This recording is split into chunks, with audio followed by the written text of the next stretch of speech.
11ஆம் வகுப்பு கணிதம் அலகு 7 வகைநுண் கணிதத்தின் பயன்பாடுகள் பயிற்சி 7.10 ஒரு மதிப்பெண் வினாக்கள்ல 11லிருந்து 15 வரையிலான வினாக்களுக்கான தீர்வுகளை இந்த தொகுப்புல பார்க்கலாம். 11ஆம் கணக்கு sin power 4x + cos power 4x என்ற சார்பு இறங்கும் இடைவெளி எதுன்னு கேட்கப்பட்டுள்ளது. இறங்கும் இடைவெளி கணக்கிடுவதற்கு கொடுக்கப்பட்டிருக்கக்கூடிய சார்பை வகையிட்டு f' கணக்கிடணும். அந்த f' பூஜ்ஜியத்திற்கு சமப்படுத்திட்டு எக்ஸின் மதிப்புகள் கணக்கிட்டு அந்த எக்ஸை பொறுத்து இடைவெளிகள் பிரிச்சுட்டு எந்த இடைவெளியில் f(x)இன் மதிப்பானது ப்ளஸில் இருக்கோ அது நமக்கு ஏறும் இடைவெளியாகவும் மைனஸில் இருக்கக்கூடியது இறங்கும் இடைவெளியாகவும் அமையும். கொடுக்கப்பட்டிருக்கக்கூடிய சார்பை f(x)ன்னு எடுக்கலாம். சார்பு f(x) என்பது sin power 4x + cos power 4x ஆகும். இதை வகைப்படுத்தி f' கணக்கிடலாம். எக்ஸை பொறுத்து வகையிடும் பொழுது f' ஆனது அடுக்கு 4 முன்னாடி வந்துடும். 4 1 குறையும் பொழுது sin³ x.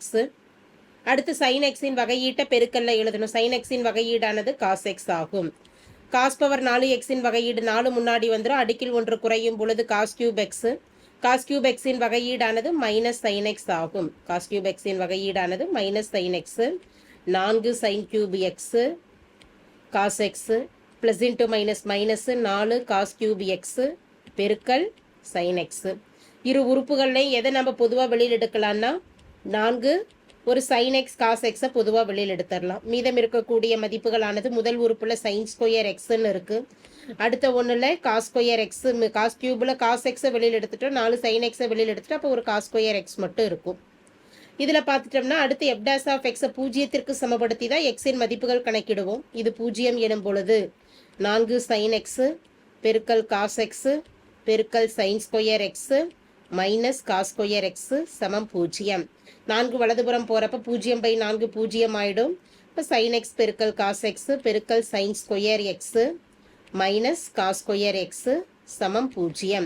இரு உறுப்புகளையும் தனித்தனியாக பூஜ்ஜியத்திற்கு சமப்படுத்தும் பொழுது sin x = 0 ஒரு மதிப்பு, cos x = 0 ஒரு மதிப்பு, sin² x - cos² x சமம் 0. இதில் cos² x வலதுபுறம் போகிறப்ப sin² x = -cos வலதுபுறம் போகிறப்ப ப்ளஸ் காசுன்னு ஆகிடும். sin² x = cos² x. இருபுறமும் மிகை வர்க்க மூலம் எடுக்கும் பொழுது sin x = cos xன்னு நமக்கு கிடைக்கும். இந்த முதல் உறுப்பு sin x = 0 அப்படிங்கிறதுல எந்த ஒரு எக்ஸின் மதிப்புக்கு சைனோட மதிப்பு 0 இருக்கும் அப்படின்னா sin 0 டிகிரியின் மதிப்பு 0. எனவே முதல் உறுப்புல எக்ஸின் மதிப்பு 0 அமையும். மற்றும் இரண்டாம் உறுப்பு cos x = 0 பார்த்துட்டோம்னா காசோட எந்த கோண மதிப்புக்கு 0னா 90 டிகிரி. இப்போ 90 டிகிரி அப்படிங்கிறப்ப π/2ன்னு ரேடியன்ல எழுதலாம். அதே போல் இறுதி மதிப்பு sin x = cos x. Sign மற்றும் காசின் மதிப்புகள் எந்த கோண மதிப்பிற்கு சமமாக அமையும் அப்படின்னு பார்த்துட்டோம் அப்படின்னா 45 டிகிரி. அப்போ x = π/4. எக்ஸின் இந்த 3 மதிப்புகளையும் வைத்து இடைவெளி கணக்கிட்டுட்டோம் அப்படின்னா இடைவெளியானது 0, π/4 மற்றும் π/4, π/2 ஆகும். π/4, π/2 இடைவெளிகளில் ஏதேனும் ஒரு மதிப்பை எடுத்து எக்ஸுக்கு பிரதியிடலாம். அதாவது f'(x)ல பிரதியிடலாம். முதல் இடைவெளி 0, π/4ல் ஏதேனும் ஒரு மதிப்புங்கிறப்ப x = π/6. அதாவது 0 to 45 டிகிரிக்கு இடையில 30 டிகிரி மதிப்பை எடுத்து f'(x)ல பிரதியிடும் பொழுது f'(π/6) மதிப்பானது 4 பெருக்கல் sin π/6 cos π/6 sin² π/6 -cos² π/6. இதன் மதிப்புகளானது 4 பெருக்கல் sin π/6 sin 30 டிகிரியின் மதிப்பு 1/2 cos 30 டிகிரியின் மதிப்பு √3/2 sin² π/6 1/2 ஹோல் ஸ்கொயர் எனும் பொழுது 1/4 -cos² π/6 cos π/6 மதிப்பு √3/2. அதை வர்க்கப்படுத்திக்கிட்டோம்னா 3 ரூட்டு கேன்சல் ஆகிடும். 3/2 வர்க்கப்படுத்தும் பொழுது 4ன்னு வரும். இதை சுருக்கும் பொழுது 2 2 4 4 கேன்சல் ஆகிடும். √3 பெருக்கல் பகுதி மதிப்புகள் சமமாக இருக்கும் பொழுது தொகுதியை கழிச்சிட்டோம் அப்படின்னா 1 - 3/4ன்னு வரும். எனவே √3 பெருக்கல் -2/4. அப்போ இதை கேன்சல் பண்ணிட்டோம்னா 1/2 -√3/2ங்கிறது மதிப்பு எதிர்குறியில் அமையுது.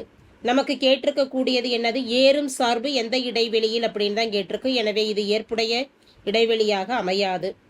அடுத்த இடைவெளி π/4, π/2 45 to 90 இடையில ஒரு மதிப்பு கொடுக்குறோம். ஒரு மதிப்பு அப்படிங்கிறப்ப எக்ஸுக்கு ஈக்குவல் டு 45 to 90 இடையில 60ன்னு எடுத்துக்கலாம். 60 என்பது π/3. இப்போ π/3ன்னு f dash of xல பிரதியிடும் பொழுது f dash of π/3 மதிப்பானது 4 பெருக்கல் sin π/3 cos π/3 sin square π/3 minus cos square π/3. sin π/3 மதிப்பானது sin 60 டிகிரி. sin 60 டிகிரியின் மதிப்பானது √3/2. cos 60 டிகிரியின் மதிப்பானது 1/2. sin ஸ்கொயர் π/3 sin 60 டிகிரியின் மதிப்பு √3/2. அதை பெருக்கிக்கிட்டோம் அப்படின்னா 2 முறைகள் 3/4. அடுத்த ஒன்றில் மைனஸ் காஸ் ஸ்கொயர் π/3 cos π/3யின் மதிப்பு 1/2. 1/2 வர்க்கப்படுத்திக்கிட்டோம்னா மதிப்பு 1/4.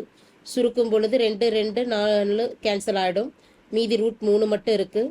பகுதி மதிப்பு சமமாக இருக்கிறனால தொகுதியை கழிச்சிட்டோம் அப்படின்னா 3 - 1 மதிப்பு 2. 1 2 2 2 4 பெருக்கும் பொழுது √3 பெருக்கல் 1 √3/2 greater than 0. எந்த இடைவெளியில் ஏறும் சார்புன்னு தான் கேட்டிருக்கு. அப்போ எக்ஸுக்கு π/3 அதாவது π/4, π/2 என்ற இடைவெளிக்கு இடையில ஏறும் சார்பாக அமையும். அப்போ இதற்குண்டான ஆன்சர் எந்த ஆப்ஷனில் இருக்குது? ஆப்ஷன் 3 π/4, π/2 என்பது தேவையான இடைவெளி ஆகும். அடுத்து 12ஆம் கணக்கு பார்க்கலாம். x³ - 3x², x belongs to 0, 3 என்ற சார்பிற்கு ரோலின் தேற்றத்தை நிறைவு செய்யும் எண் எதுன்னு கேட்கப்பட்டுள்ளது. வினாவில் கொடுக்கப்பட்டிருக்கக்கூடிய சார்பை f(x)ன்னு எடுக்கலாம். சார்பு f(x) ஆனது x³ - 3x². கொடுக்கப்பட்டிருக்கக்கூடிய இடைவெளி மூடிய இடைவெளியில் இது வகையிடத்தக்கதாகவும் திறந்த இடைவெளியில் மூடிய இடைவெளியில் தொடர்ச்சியாகவும் திறந்த இடைவெளியில் வகையிடத்தக்கதாகவும் அமைஞ்சதுனா தான் ரோலின் தேற்றத்தை நிறைவு செய்யும். அந்த 2 நிபந்தனைகளும் பார்த்துட்டோம்னா எக்ஸுக்கு எந்த ஒரு மதிப்புகள் கொடுத்தாலும் f(x)க்கு ஏதேனும் ஒரு மதிப்பு கிடைக்கும். எனவே சார்பானது தொடர்ச்சியான சார்பாக அமையும். அதாவது திறந்த இடைவெளி 0, 3 கண்டிப்பாக இது ஒரு வகையிடத்தக்க சார்பு தான். அப்போ அந்த 2 நிபந்தனைகளும் அமையும். ரோலின் தேற்றத்தை நிறைவு செய்யணும் அப்படின்னா இந்த 2 நிபந்தனைகளோட 3வது நிபந்தனையும் நம்ம சரி பார்க்கணும்.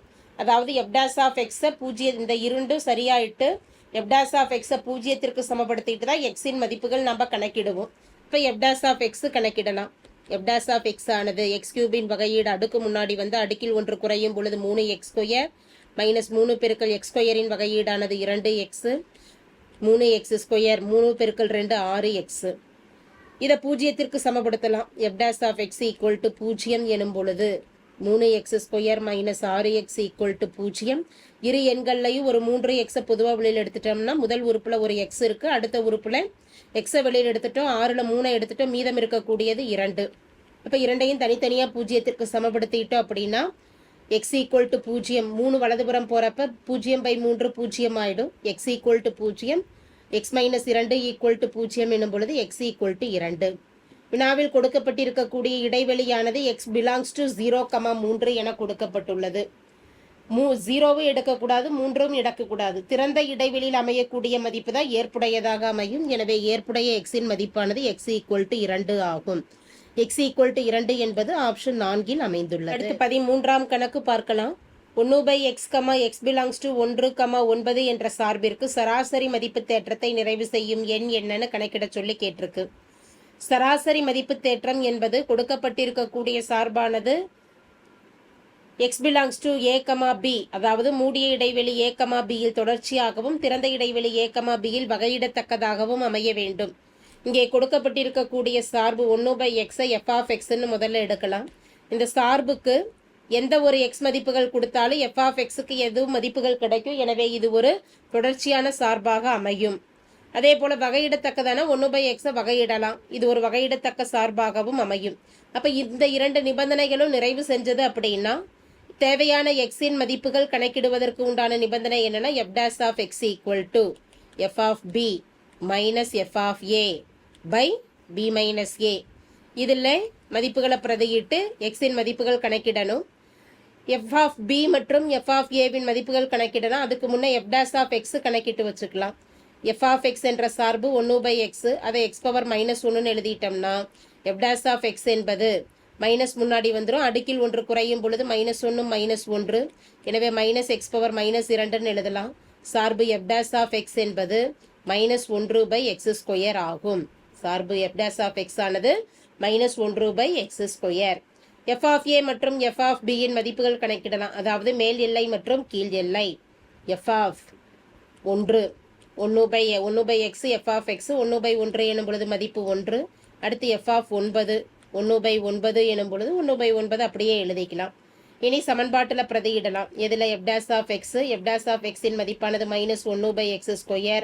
வலதுபுற மதிப்பு எஃப் ஆஃப் பி என்பது F of 9 minus F of 1/9 -1. இதை சுருக்கலாம். -1/x² equal to F of 9 மதிப்பு 1/9 -1. 9 -1 மதிப்பானது 8 ஆகும். இதை சுருக்கும் பொழுது -1/x², 1 கிராஸ் மல்டிபிள் பண்ணிட்டோம்னா 1 பெருக்கல் 9 -9/8 பொதுவாயிடும் /8. இங்கே 9 சுருக்கும் பொழுது -1/x², 1 -9 மதிப்பானது -8/9/8. இந்த இடத்துல 9 கீழே நமக்கு பகுதிக்கு வந்துடும். அப்படி பகுதிக்கு வரும் பொழுது -8/8 பெருக்கல் 9 8 8 கேன்சல் ஆகும் பொழுது -1/x² மதிப்பானது -1/9. இருபுறமும் மைனஸ் மைனஸ் கேன்சல் ஆயிடுச்சுன்னா 1/x² ஈக்குவல் டு 1/9 ஆகும். 1/9. அப்போ இருபுறமும் தலைகீழ் மதிப்பு எடுத்துட்டோம் அப்படின்னா x² ஈக்குவல் டு என்னன்னு கிடைக்கும்? 9ன்னு கிடைக்குமா? எக்ஸின் மதிப்பு கணக்கிடுவதற்கு வர்க்கமூலம் எடுக்கலாம். x equal to √9. வர்க்கமூலம் எடுக்கும் பொழுது ஒரு +or- சேர்த்துவோம். அப்போ +or-3 என்பது எக்ஸின் மதிப்பு. கொடுக்கப்பட்டிருக்கக்கூடிய இடைவெளிக்கு ஏற்புடைய மதிப்பு தான் தீர்வாக அமையும். இதில் -3 என்பது 1,9 என்ற இடைவெளியில் அமையவில்லை. எனவே x ஈக்குவல் டு 3 என்பது தான் 1,9ங்கிற இடைவெளியில் அமைஞ்சதுனாலே தேவையான எக்ஸின் மதிப்பானது 3 என்பது எங்க இருக்கு? ஆப்ஷன் 3 சரியான மதிப்பு ஆகும். அடுத்து 14ஆம் கணக்கு பார்க்கலாம். மாடுலஸ் ஆஃப் 3 - x + 9 என்ற சார்பின் குறைந்த மதிப்பு என்னன்னு கணக்கிட சொல்லி கேட்டிருக்கு. வினாவில் கொடுக்கப்பட்டிருக்கக்கூடிய சார்பு எஃப் ஆஃப் எக்ஸ்ன்னு எடுக்கலாம். எஃப் ஆஃப் எக்ஸ் என்பது மாடுலஸ் ஆஃப் 3 - x + 9 ஆகும். இதன் குறைந்தபட்ச மதிப்பு அப்படிங்கிறப்ப எக்ஸுக்கு நம்ம 3 என பிரதியிடும் பொழுது 3 - 3 0 ஆயிடும். 3 - 3 0 மட்டு மதிப்பு 0 ஆயிடும். 0 + 9 எனும் பொழுது மதிப்பு 9. இதே 3ஐ விட குறைவான எண்கள் -2, அதாவது 3ஐ விட குறைவான எண்கள் 2 1 அப்படின்னு பிரதியிடும் பொழுது 2ன்னு கொடுத்தோம்னா கூட மதிப்பு 3 - 2 1ன்னு வந்துடும். அப்போ 1 + 9ங்கிறப்ப மதிப்பு 10ன்னு ஆயிடும். ஒரு 0ன்னு கொடுத்தால் கூட மதிப்பு 3 3 + 9 12. 9ஐ விட அதிகமாக மதிப்புகள் கிடைக்கும். இதே போல 3ஐ விட அதிகமான மதிப்புகள் கொடுக்கும் பொழுது 3 - 4 எனும் பொழுது மதிப்பு -1. மாடுலஸ் ஆஃப் -1 எனும் பொழுது மதிப்பு +1. 1 + 9 மதிப்பு 10 ஆகும். எனவே குறைந்தபட்ச மதிப்பு என கணக்கிடும் பொழுது எக்ஸுக்கு 3ன்னு கொடுக்குறப்ப தான் குறைந்தபட்ச மதிப்புகள் கிடைக்கும். அப்போ குறைந்தபட்ச மதிப்பு 9. அந்த 9 என்பது எந்த ஆப்ஷன்ல அமைஞ்சிருக்கு? ஆப்ஷன் 4 சரியான மதிப்பு ஆகும். அடுத்து 15ஆம் கணக்கு பார்க்கலாம். y = e⁻x sin x, x belongs to 0, 2π என்ற வளைவரையின் மீப்பெரு சாய்வு எங்கு அமையும் என கேட்கப்பட்டுள்ளது. வினாவில் கொடுக்கப்பட்டிருக்கக்கூடிய சமன்பாட்டை அடுத்து 15ஆம் கணக்கு பார்க்கலாம். y = e⁻x sin x, x belongs to 0, 2π என்ற வளைவரையின் மீப்பெரு சாய்வு எங்கு அமையும் என கேட்கப்பட்டுள்ளது. வினாவில் கொடுக்கப்பட்டிருக்கக்கூடிய சமன்பாடானது y = e⁻x பெருக்கல் sin x. இதை வகைப்படுத்திட்டோம் அப்படின்னா எக்ஸை பொறுத்து நமக்கு சாய்வு m கிடைக்கும்.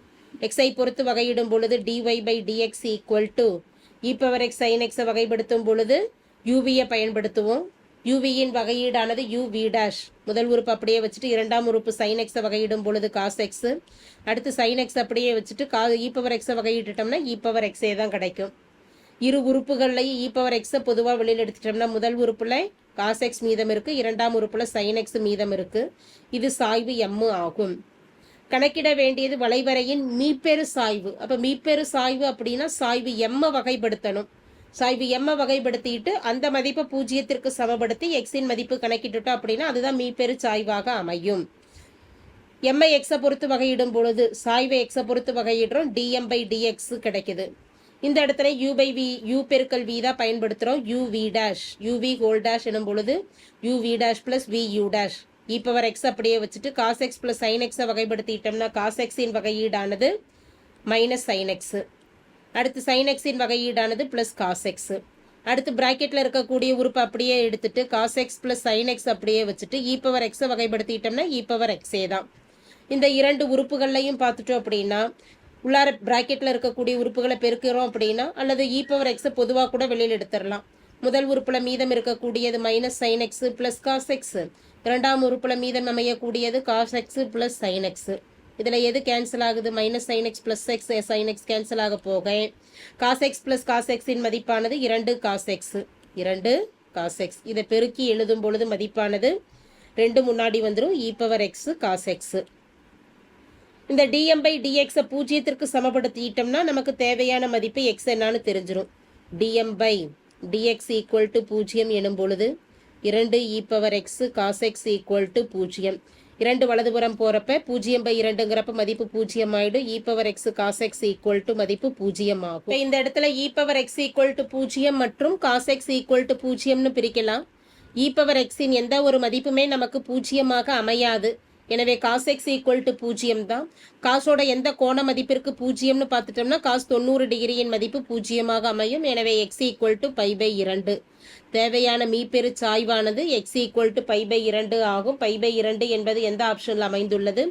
Option 2 x equal to pi by 2 என்பது சரியான மதிப்பு ஆகும். தேங்க்யூ.